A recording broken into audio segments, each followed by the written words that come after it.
इस चेहरे को जरा ध्यान से देख लीजिए, जान लीजिए, पहचान लीजिए, साथ में सैल्यूट भी कर लीजिए। ये हैं जस्टिस अतुल श्रीधरन। इन्हें जानना पहचानना जरूरी इसलिए है क्योंकि जिस तरह से दुनिया भर में शेर विलुप्त हो रहे हैं, उसी तरह से भारत की न्यायपालिका में शेर दिल, जिम्मेदार, दिलेर, ईमानदार और तटस्थ रीढ़ वाले जज भी विलुप्त हो रहे हैं। बल्कि अच्छे जजों के गायब होने की गति शेरों के गायब होने की गति से बहुत ज्यादा है। या तो वो खुद गायब हो रहे हैं, सरेंडर कर रहे हैं, या फिर उन्हें सत्ताधारियों द्वारा और खुद न्यायपालिका में ऊपर बैठे लोगों द्वारा गायब किया जा रहा है। और कुछ मामलों में तो अच्छे जजों की भ्रूण हत्या हो रही है। सुनकर आपको अजीब लग रहा होगा, मगर आज एक नहीं कई ऐसे उदाहरण दिखाऊंगा जहां सरकार और न्यायपालिका में बैठे कॉलेजियम के सदस्य कथित रूप से आपसी साठगांठ करके अच्छे जजों की भ्रूण हत्या कर रहे हैं। जस्टिस अतुल श्रीधरन को लेकर सवाल है कि क्या ये दूसरे जज लोया बना दिए जाएंगे, क्योंकि अब वही एक गति बाकी रह गई है। बाकी के लगभग सारे रास्ते तो अपनाए जा रहे हैं। जी हां, देश में जजों के ट्रांसफर पोस्टिंग डीएम एसपी की तरह होने लगा है। मगर जस्टिस श्रीधरन का वर्तमान ट्रांसफर कुछ ज्यादा ही विवादित हो गया है, क्योंकि हाल फिलहाल में इन्होंने कुछ ऐसे एक्शन लिए जो भाजपाई सत्ता के लिए बहुत बड़ा झटका साबित हुए। बेइज्जती हो गई, वो भी बड़ी वाली। ये अलग बात है कि ऊपर से सब मैनेज हो गया, मगर बात निकलती है तो दूर तलक जाती है और चली भी गई।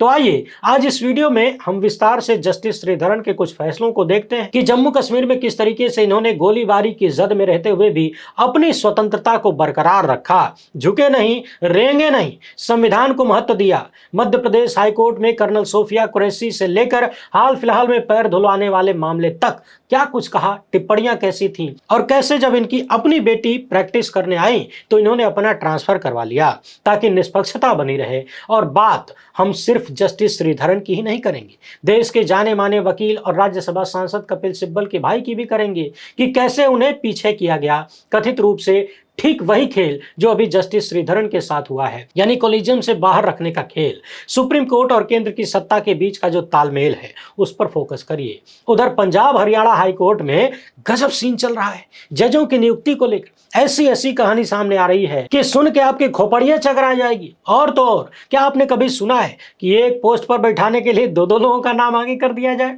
नहीं सुने हैं ना? तो तैयार हो जाइए अमृतकाल का अमृत डिसीजन देखने के लिए। ये वीडियो काफी महत्वपूर्ण और शानदार होने वाली है, बहुत कुछ जानने के लिए मिलेगा, इसलिए आखिर तक देखिएगा। बीच में छोड़ के गए तो आनी पानी दोस्त। पहली बार है तो चैनल को सब्सक्राइब करके घंटी बजा दीजिए टन से। हर एक वीडियो को लाइक और शेयर करना जरूरी है, आपके लिए जरूरी है, ये आपकी जिम्मेदारी है। 2 सेकंड लगता है, अभी कर लीजिए। इसके अलावा आपको पता है कि हम किसी धन्ना सेठ या राजनीतिक दल के दम पर नहीं चलते, तभी खुलकर आपके मुद्दों पर बात हो पाती है। हमारा काम पसंद आता हो तो इसके QR कोड या फिर मोबाइल नंबर का प्रयोग करते हुए जो भी हो सके आर्थिक सहयोग भेजने का प्रयास जरूर करें। बहुत बहुत धन्यवाद। सबसे पहले जस्टिस श्रीधरन का मामला देख लेते हैं। इनके कुछ फैसलों को जान लीजिए, तब इनके ट्रांसफर के पीछे की कहानी आपको अपने आप ही समझ में आ जाएगी। जस्टिस श्रीधरन साल 2016 में हाईकोर्ट में यानी मध्य प्रदेश उच्च न्यायालय में जज बनते हैं। और इनके फैसलों की सबसे खास बात यह है कि सरकार के नहीं बल्कि संविधान को प्राथमिकता देते हैं। जनता के अधिकारों यानी आपके अधिकारों की रक्षा, न्याय में पारदर्शिता और सत्ता के दुरुपयोग पर अंकुश लगाते हैं। यानी अमृतकाल में सत्ता जिस तरीके से काम कर रही है उसको आईना दिखाने का, डांटने फटकारने का काम करते हैं और सबक भी सिखाते हैं। अधिकारियों को जिम्मेदार बनाते हैं, जवाबदेही तय करते हैं। और सबसे महत्वपूर्ण बात, अपने स्वतः संज्ञान की पावर का एहसास इनको है। उस शक्ति को इन्होंने किसी के सामने गिरवी नहीं रखा है।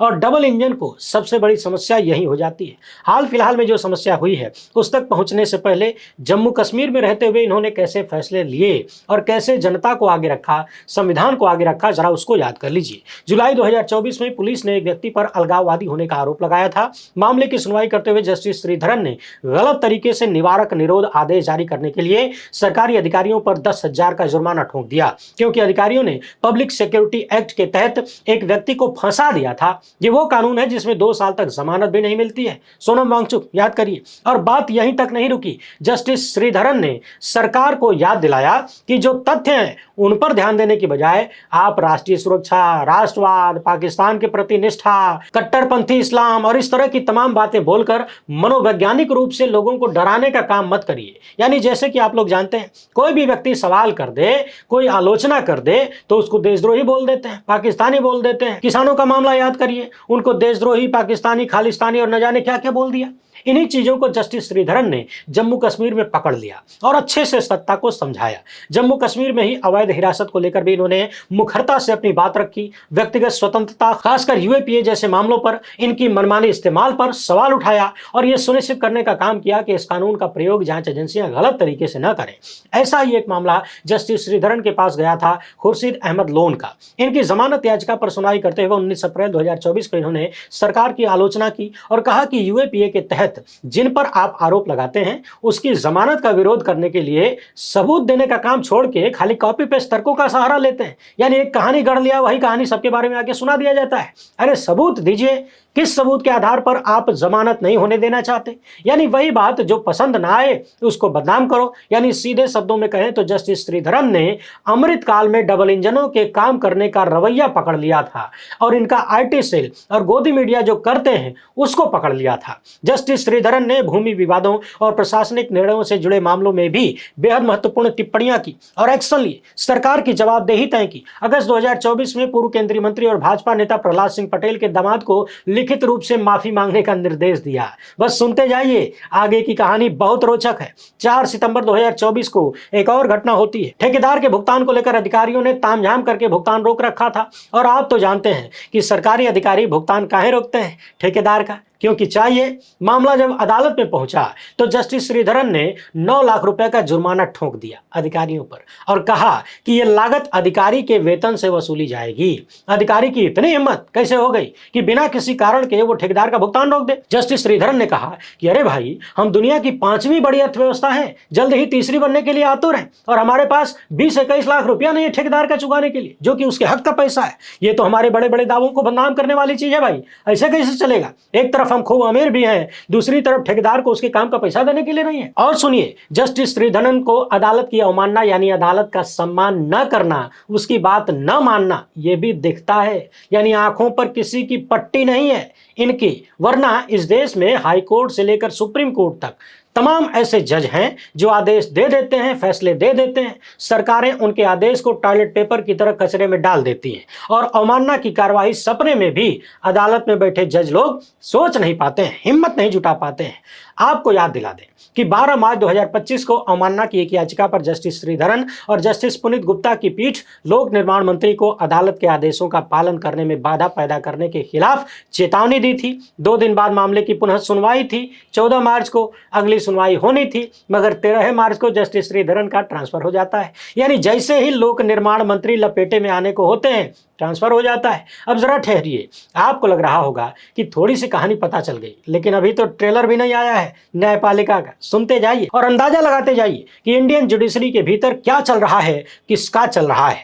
आपको याद होगा, हाल ही में ऑपरेशन सिंदूर के दौरान जब मध्य प्रदेश के मंत्री विजय शाह ने कर्नल सूफिया कुरैशी को आतंकवादियों की बहन कहा, तब जस्टिस अतुल श्रीधरन ही थे और जस्टिस अनुराधा शुक्ला की ही खंडपीठ थी इस मामले में स्वतः संज्ञान लेने वाली, एफआईआर का आदेश देने वाली। भोपाल से लेकर दिल्ली तक तहलका मच गया, पूरे देश में इस बात की चर्चा होने लगी। वो अलग बात है कि बाद में सुप्रीम कोर्ट ने सारे मामले को ठंडा कर दिया और स्पष्ट आरोप लगा कि सुप्रीम कोर्ट में बैठे लोगों ने भाजपाई मंत्री को बचाया है। किसके इशारे पर बचाया होगा हमें नहीं पता। प्रोफेसर महमूदाबाद ने सच लिख दिया फेसबुक पर तो उनको गिरफ्तार कर लिया भोरे भोरे, मगर भाजपाई मंत्री से पूछताछ तक नहीं हुई, जहां तक हमें उस वक्त जानकारी मिली थी। कुल मिलाकर जब मध्य प्रदेश हाईकोर्ट ने इस मामले में स्वतः संज्ञान लेते हुए मंत्री के खिलाफ कार्रवाई करने का आदेश दिया, तो पहले से पहलगाम मुद्दे पर फंसी हुई भाजपा और डबल इंजन बुरे तरह फंस गए। गुजराती जोड़ी की हालत खराब हो गई। हाल ही में आपने देखा, मध्य प्रदेश के भीतर ओबीसी समुदाय के एक नौजवान से ऊंची जाति के नौजवान का पैर धुलवाया गया मंदिर के भीतर और फिर पानी पीने पर मजबूर किया गया। इसका वीडियो सोशल मीडिया पर खूब वायरल हुआ।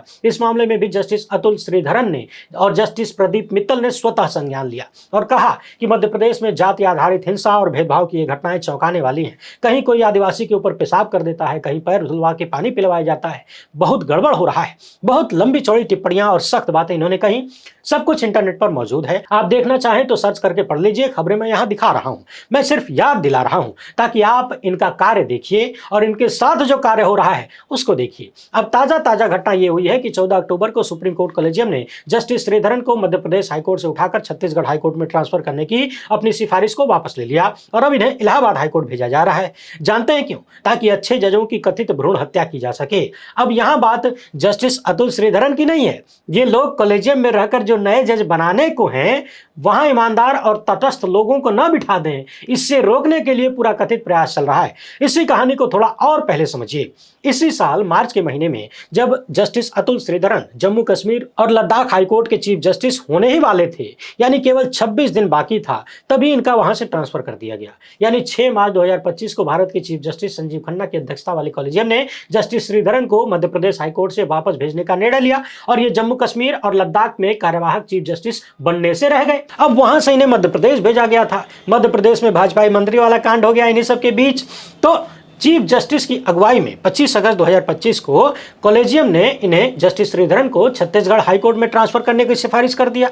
यदि इन्हें छत्तीसगढ़ भेजा जाता तो वहां पर ये तीसरे नंबर के जज होते, यानी कॉलेजियम के सदस्य रहते, यानी नए जजों को बनाने की जो पावर है वो इनके पास होती। लेकिन शायद ऊपर बैठे लोगों को ये मंजूर नहीं था, क्योंकि जो आदमी खुद स्वतंत्र है, डरता नहीं है, झुकता नहीं है, बिकता नहीं है, मजबूत रीढ़ वाला है, ऐसे लोगों को ही वो जज बनाना चाहेगा जो उन्हीं के टाइप के हों, अच्छे हों, जिनके पास रीढ़ हो। अब आरोप ये लग रहा है कि नए अच्छे जजों की भ्रूण हत्या करने के लिए ही कभी इन्हें जम्मू कश्मीर से उठाकर मध्य प्रदेश भेज दिया जाता है, फिर छत्तीसगढ़ भेजने का फैसला पलटकर इलाहाबाद हाईकोर्ट भेजने का फैसला हो जाता है। क्योंकि इलाहाबाद में जस्टिस श्रीधरन जाते हैं तो वो 7वें नंबर के जज होंगे, यानी नए जज बनाने में इनका कोई रोल नहीं होगा, ये कॉलेजियम के सदस्य नहीं होंगे। इस खेल पर ध्यान दीजिए, इसमें सरकार और सुप्रीम कोर्ट कॉलेजियम दोनों मिलजुल कर एक साथ काम कर रहे हैं। पहले जस्टिस श्रीधरन ने जम्मू कश्मीर में संविधान को आगे किया तो इन्हें चीफ जस्टिस बनने से रोक दिया गया। मध्य प्रदेश में गए, वहां भाजपाई सरकारें और उनके लोग संकट में आने लगे तो कुछ ही महीने बाद उठाकर छत्तीसगढ़ भेजने का फैसला हुआ।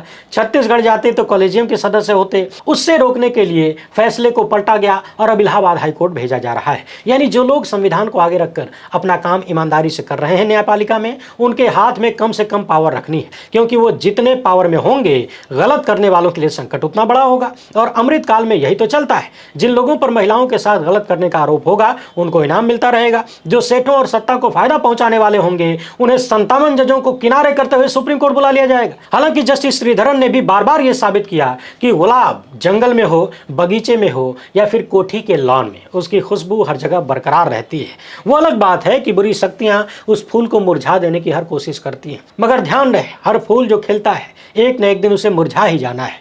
बस देखना यह होता है कि उसने कितनी खुशबू बिखेरी या फिर बदबूदार था। यहाँ एक विशेष बात आपको याद दिला दें, इससे जस्टिस श्रीधरन के बारे में, इनके विचारों के बारे में कुछ बातें ज़्यादा ही साफ हो जाती हैं। 28 मार्च 2023 को उस वक्त के चीफ जस्टिस डीवाई चंद्रचूड़ ने जस्टिस श्रीधरन को जब जम्मू कश्मीर और लद्दाख हाईकोर्ट में ट्रांसफर किया था, मध्य प्रदेश से उठाकर भेजा था, तो क्यों भेजा था उसको सुन लीजिए। जस्टिस चंद्रचूड़ के तमाम फैसले, उनकी कार्यशैली पर बहुत सारे सवाल हैं, आलोचनाएं हम भी खूब करते हैं, मगर कुछ चीज़ें उन्होंने अच्छी भी की थी। जैसे किसी जज का ट्रांसफर यदि हो रहा है तो उसके पीछे का कारण बताया जाता था, बाकायदा पब्लिक में रखा जाता था वेबसाइट पर। कई मामलों में जैसे सुप्रीम कोर्ट की वेबसाइट पर यह बात साफ साफ कही गई थी कि जस्टिस श्रीधरन ने खुद ही अपना ट्रांसफर करने के लिए अनुरोध किया था, क्योंकि उनकी बड़ी बेटी अगले साल से मध्य प्रदेश डिस्ट्रिक्ट कोर्ट और हाईकोर्ट में प्रैक्टिस करना चाहती थी। यानी अगले साल से बेटी उस राज्य में प्रैक्टिस करना चाहती है और पिता जज हैं, तो पिता को लगा कि कहीं उन पर कोई आरोप न लग जाए, कोई उंगली न उठा दे कि बेटी अपने पिता का लाभ ले सकती है या फेवर हो सकता है, तो उन्होंने अपना ट्रांसफर करवा लिया। जरा ध्यान दीजिएगा, जस्टिस श्रीधरन भी इसी भारत की न्यायपालिका के सदस्य हैं। उन्होंने जो किया वही बातें लगभग 2-2.5 दशक पहले सुप्रीम कोर्ट ने जो संहिता बनाई थी उसमें लिखी हैं कि जज का कोई रिश्तेदार संबंधित अदालत में प्रैक्टिस न करता हो, यानी वकील न हो। बहरहाल अमृत काल में ये चीजें बिरले ही देखने को मिलती हैं। इसीलिए मैंने कहा कि जस्टिस श्रीधरन को देख लीजिए, जान लीजिए, पहचान लीजिए और सैल्यूट भी कर लीजिए। अब ये तो आपने एक मामला देखा, पंजाब हरियाणा हाईकोर्ट का भी एक ऐसा ही केस है। यहाँ पर chief justice seal Nagu, collegium में दूसरे सदस्य लीजा गिल थे, तीसरे सदस्य थे दीपक सिब्बल, जो कि सुप्रीम कोर्ट के वरिष्ठ अधिवक्ता और राज्यसभा सांसद कपिल सिब्बल के भाई हैं। अब दीपक सिब्बल को कॉलेजियम से दूर रखने के लिए कथित रूप से सुप्रीम कोर्ट कॉलेजियम के एक सदस्य ने इलाहाबाद हाईकोर्ट से एक जज को उठाकर अपने प्रयासों से पंजाब हरियाणा हाईकोर्ट में भेजा। हालांकि ये कॉलेजियम का फैसला रहा होगा, मगर एक अतिरिक्त प्रयास होता है, उसके आरोप लगते हैं। अब इलाहाबाद हाईकोर्ट से जिस जज को भेजा गया वो जस्टिस दीपक सिब्बल से सीनियर थे और वो कॉलेजियम में शामिल हो गए। कपिल सिब्बल के भाई दीपक सिब्बल बाहर हो गए। इस तरह तीसरे नंबर पर आने वाले दीपक सिब्बल अब चौथे नंबर पर हो गए। और ध्यान रहे, इलाहाबाद हाईकोर्ट से जिन जज साहब को उठाकर पंजाब हरियाणा हाईकोर्ट भेजा गया वो यूपी की सत्ता के बेहद करीबी वकील के रिश्तेदार बताए जाते हैं। यूपी में सत्ता किसकी है और सत्ता के करीबी कौन है और रिश्तेदार हैं, तो क्या कारण रहा होगा कपिल सिब्बल के भाई को किनारे लगाकर इन्हें बिठाने का, आप सब बड़ी आसानी से समझ सकते हैं। अब ये तो रहा कॉलेजियम में मनपसंद लोगों के बिठाने का, और जो अपने इशारे पर चलने से मना कर सकता है उसे किनारे लगाने का कथित षड्यंत्र। अब पंजाब हरियाणा हाईकोर्ट के ही कुछ विश्वगुरु टाइप चीजों को देख लीजिए। यहां जज बनाने के लिए जो वकीलों का कोटा होता है, यानी वकील से जिन्हें जज बनाया जाता है, उसके लिए 15 जज बनाने थे। लगभग 1 साल से नाम फाइनल नहीं हो पा रहा है। 15-20 सीटें खाली बताई जाती हैं। नाम फाइनल नहीं होने के पीछे का कारण लोग बताते हैं कि कॉलेजियम और सरकार के बीच यही तय नहीं हो पा रहा है कि किसके कितने आदमी होंगे। हाल ही में हमारे सूत्रों ने बताया कि 7 नाम निकाले गए। उन 7 वकीलों से उनका कंसर्ट भी ले लिया गया, मगर हाई कोर्ट कॉलेजियम उन 7 नामों को सरकार के पास भेज ही नहीं पा रहा है।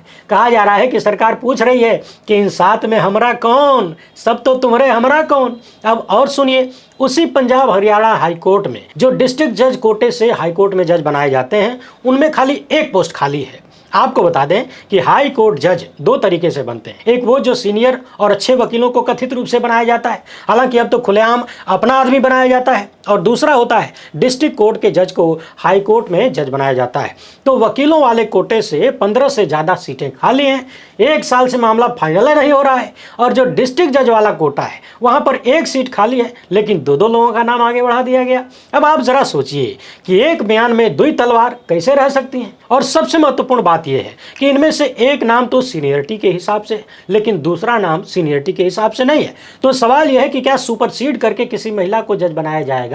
आखिर दूसरा नाम भेजने का कारण क्या है? और जब दूसरे को बनाना है तो पहले को भेजने का कारण क्या है? जब 21 सीट खाली है, और उससे भी बड़ा चर्चा का विषय यह है कि सुप्रीम कोर्ट कॉलेजियम में एक वरिष्ठ सदस्य हैं जो कि जी जान लगाकर पंजाब हरियाणा हाईकोर्ट में उस महिला जज को बिठा देना चाहते हैं, किसी भी कीमत पर बिठा देना चाहते हैं, वो भी सुप्रीम कोर्ट के भीतर जस्टिस नागरत्ना के 3 मेंबर कॉलेजियम का सदस्य होने से पहले।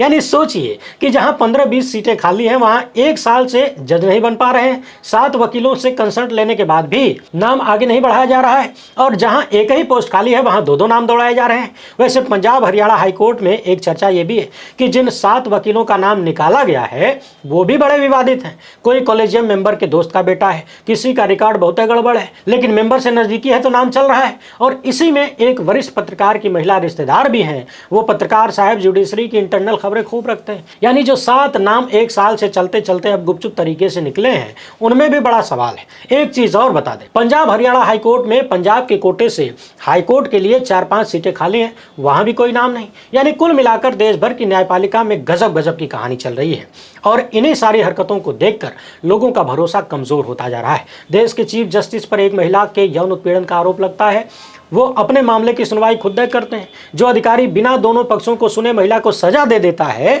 उस अधिकारी को बाद में इनाम मिलता है। मध्य प्रदेश में जो डिस्ट्रिक्ट जज अपने ही साथी महिला जज को प्रताड़ित करता है, उसके खिलाफ कार्रवाई करने की बजाय उस जज को हाई कोर्ट भेज दिया जाता है, यानी इनाम मिल जाता है। और देश में जो जज है ईमानदारी से संविधान को आगे रखते हुए जनता के अधिकारों को मजबूत करने का काम करते हैं, उनके हाथों से पावर छीन ली जाती है, उन्हें परेशान किया जाता है, कभी यहाँ कभी वहाँ। हाई कोर्ट के जज न हुए थानेदार हो गए, कहीं से कहीं उठाकर फेंकते रहो लगातार। वैसे हाल फिलहाल में कई ऐसे ट्रांसफर हुए हैं जो संदेह के घेरे में है, वो सारे सवाल पैदा करते हैं, और ये कारण नहीं बताना ये और ज्यादा गंभीर हो जाता है। जो अच्छे लोग हैं उन्हें कॉलेजियम में घुसने ही नहीं दिया जा रहा है ताकि वो अच्छे जज न बना दें, क्योंकि सत्ता को तो अपना आदमी चाहिए। लेकिन सवाल सुप्रीम कोर्ट कॉलेजियम से है कि वहां बैठे लोग अपनी ही संस्था का बंटाधार काहे कर रहे हैं। आखिर सरकार के इशारे पर इतना भी क्या डांस करना? क्या chief justice Gavai, justice Suryakant, justice Vikram Nath, justice JK Maheshwari और जस्टिस BV नागरत्ना, ये सभी लोग मिलकर ये नहीं देख पा रहे कि तमाम संवैधानिक संस्थाएं ढहती जा रही हैं? ऐसे में न्यायपालिका भी अगर केंद्रीय सत्ता के सामने इस तरह से यस मैन बन जाएगी तो लोगों के भरोसे का क्या होगा, लोकतंत्र का क्या होगा, लोकतंत्र की महतारी का क्या होगा? उम्मीद है कि आपको समझ में आ गया होगा कि ईमानदार और तटस्थ जजों को किस तरीके से काम करने से रोका जाता है और अच्छे जजों की भ्रूण हत्या हो रही है। जब कॉलेजियम में अच्छे लोग नहीं होंगे तो वो अपने जैसे ही लोगों को जज नियुक्त करेंगे। यानी बहुत लंबी प्लानिंग चल रही है। बाकी आप लोग इस मामले पर क्या सोचते हैं, अपनी राय कमेंट बॉक्स में जरूर लिखें। पहली बार है तो चैनल को सब्सक्राइब कर लीजिए। हमसे जुड़ने के लिए बहुत बहुत धन्यवाद। जय हिंद।